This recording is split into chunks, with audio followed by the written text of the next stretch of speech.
And welcome back to part 5 of Yu-Gi-Oh! Lead Swaps. What if Jaden was the lead of Duel Monsters?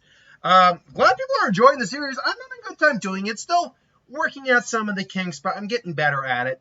Someone brought up in one of the comments that they were actually surprised that Jaden's deck works really well in Duel Monsters. And I would say that it's really not that surprising when you think about it. When you really think about it, GX and Duel Monsters, the original Yu-Gi-Oh! Series, take place basically within the same rough era of the Duel Monster card game. What I mean by that is there's nothing overly new and hype. Like no new types of card effects, no nothing. I mean, you know what I mean. Like types of monsters in the sense of like XZs, Synchro, anything like that. To really do all these God knows crazed first turn hand things. And, oh man, Yu-Gi-Oh! There's a reason I fell off Yu-Gi-Oh! Right around 5Ds. 5Ds, I think, was the peak in terms of what the kind of gaming style you could have. Because that was introducing synchros and tuners. But still, it was all pretty relative with each other. You could still not like one-turn TKO someone without a lot of luck and effort. You weren't getting all these, these deck archetypes that were just completely busted in the right hands. People just going. So, yeah. Once we got past Synchro, I like XZ's fine. But that was when XZ's is when you're starting to get into like, okay, how many types of cards? Oh, now we got Pendulum, which is kind of just, oh god, Pendulum. Oh, wait, what's this? Oh, Link Monsters now. Oh, yeah, that's great. What's this? Sevens? No one cares about the Speed Duel, the Rush Duels. Anyway, I digress. So, we cut to the aftermath of the Joey-Jaden fight. Jaden was able to save Joey. Joey's sister opened her eyes. She could see. Hooray! And they're now going to the Battle City Finals.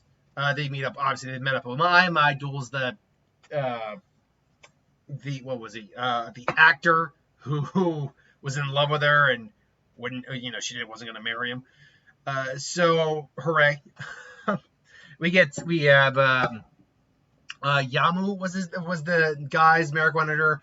Odeon, obviously it's disguised as Merrick. Ishizu and Bakura going on the ship, as well as Kaiba. We haven't really been going into much of the story because a lot of the story of Duel Monsters is focused around the duels and how they're trying to get everything, how that progresses the story. But this particular part of the series, we're going to be focusing a bit more on the story. Now, when they get on the ship, this is where Jaden's personality over Yugi's definitely takes hold, because he, like Joey and Tristan, go to the buffet and just start stuffing their mouths. It's like, oh, well, this is for Dick Carver. You're really knowing the truth. It's like, I can't believe you're my rival.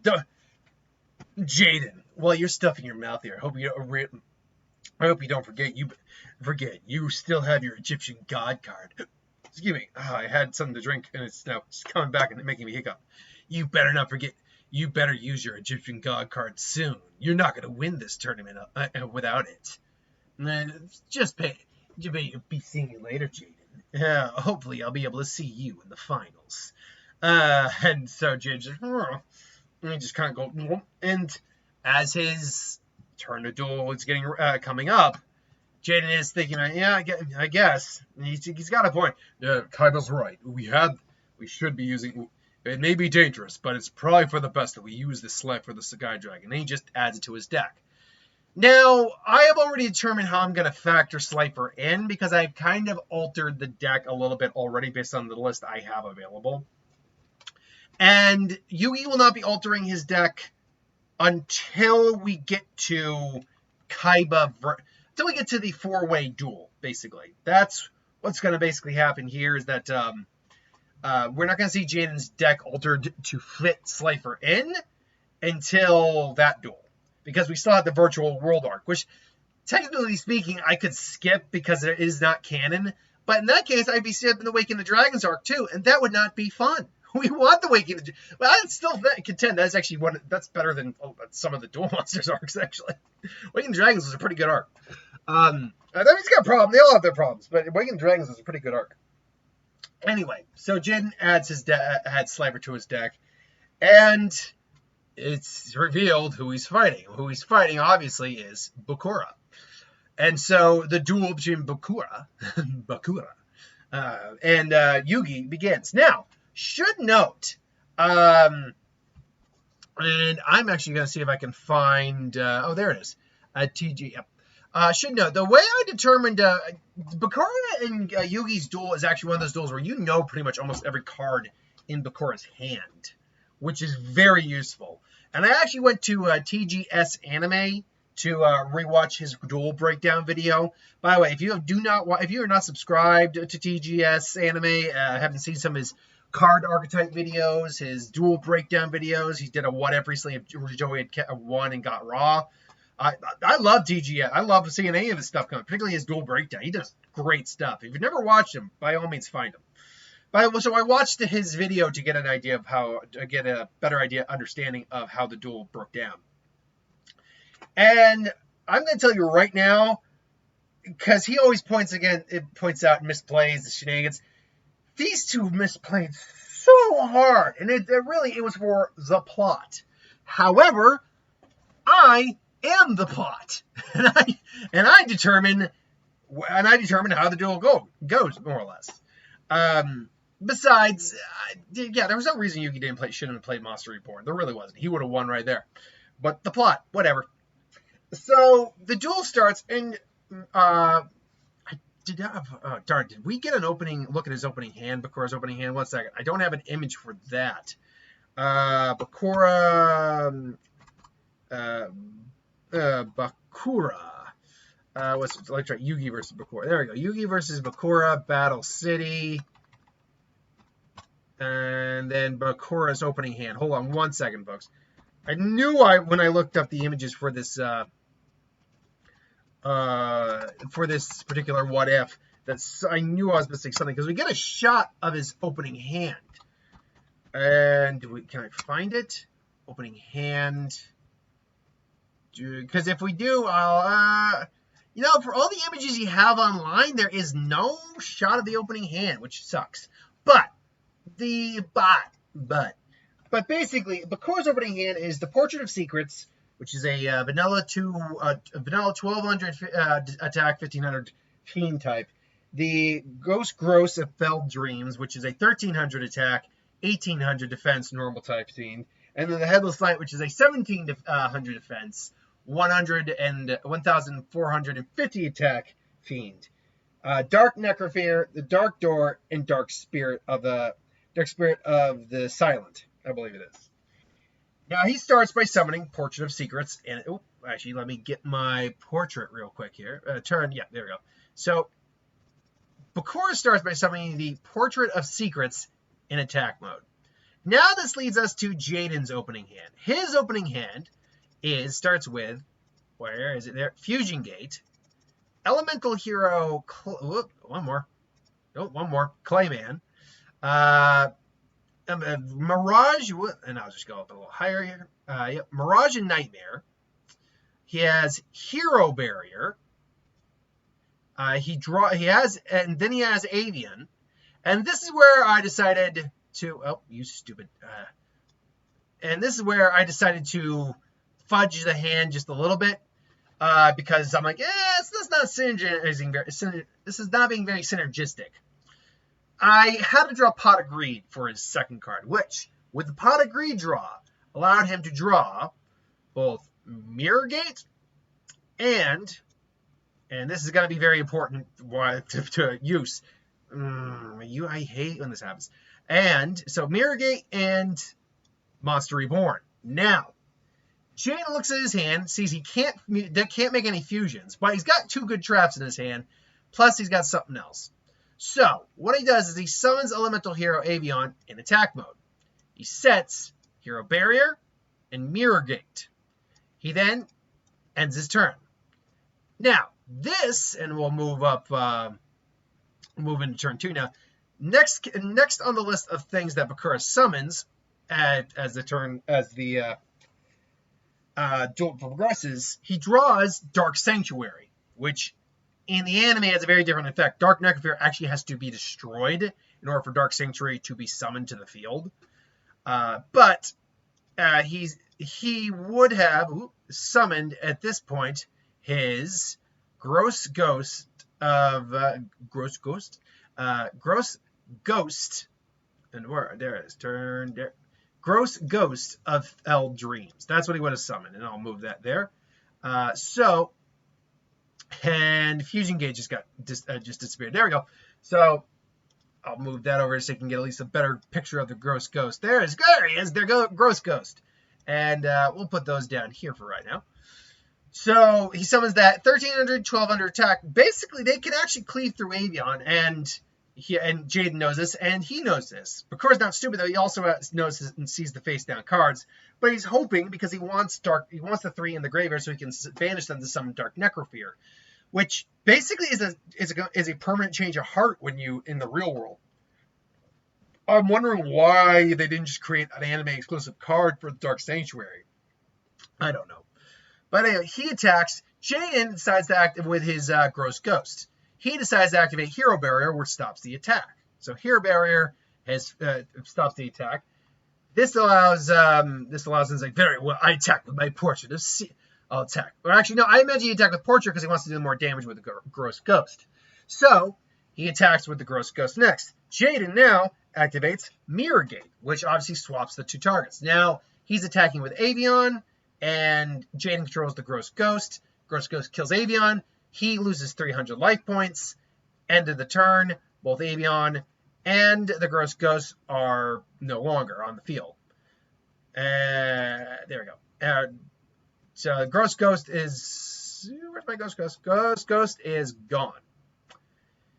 Now, Jaden's turn comes up. And Jaden, and I did this randomly, folks. I've been doing it randomly ever since then, ever since the second duel.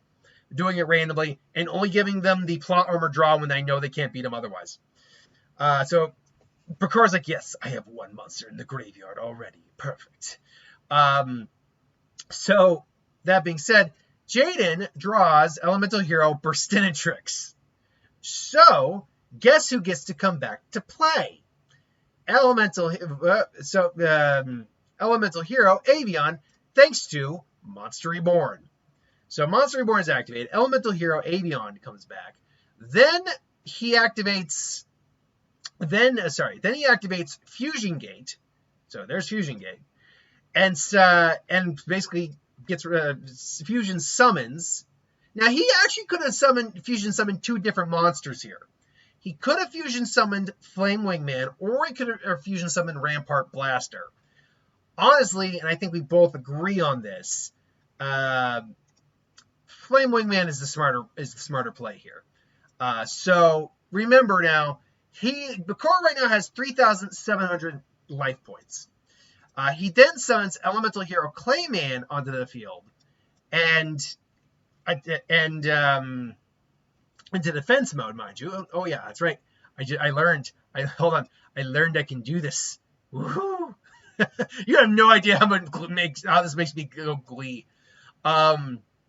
So, and actually, I think he might summon Clayman up in face down defense mode. Most likely because Bakura still wants the monsters in the graveyard. But because of Flame Man's effect, he knows he can't afford to take the damage, at least the amount of damage he'd be taking theoretically with this. And so he summons his there's third way. He summons his Headless Knight. And by the way, Fusion Gate doesn't matter that I'm blocking that. He summons Headless Knight, but he summons it in defense mode as well, because he's trying to get those guys in the graveyard. Jaden now draws. He drew few. At this point, I stopped doing the card draw because it kind of became a little irrelevant for the